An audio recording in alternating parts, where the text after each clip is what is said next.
मीरा की आंखों में आंसू आ गए, लेकिन उसने उन्हें रोक लिया। उसने खुद को संभालते हुए पुलिस से बात की।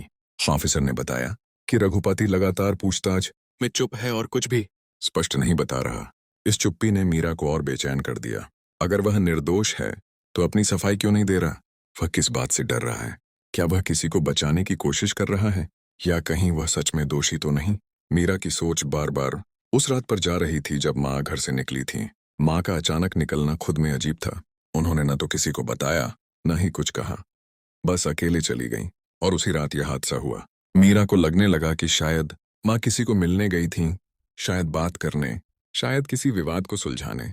लेकिन अब सवाल यह था कि उस मुलाकात में रघुपति कहाँ से आ गया? मीरा का मन टूटा हुआ था। वह पुलिस स्टेशन से बाहर निकली तो उसकी चाल भी लड़खड़ा रही थी। हवा का तेज झोंका आया, पर उसका मन उससे भी ज्यादा भारी था। वह सड़क किनारे खड़ी होकर माँ की याद में खो गई।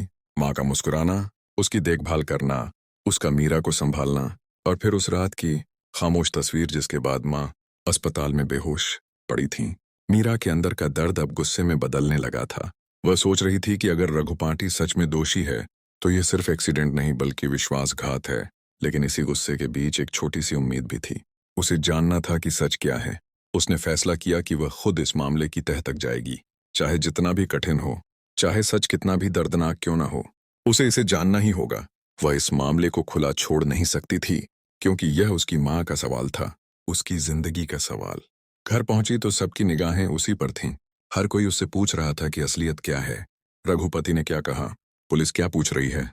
लेकिन मीरा खुद भी नहीं जानती थी कि क्या जवाब दे। वह सिर्फ इतना कह सकी कि मुझे अभी भी विश्वास नहीं हो रहा, लेकिन मैं सच का पता लगाऊंगी।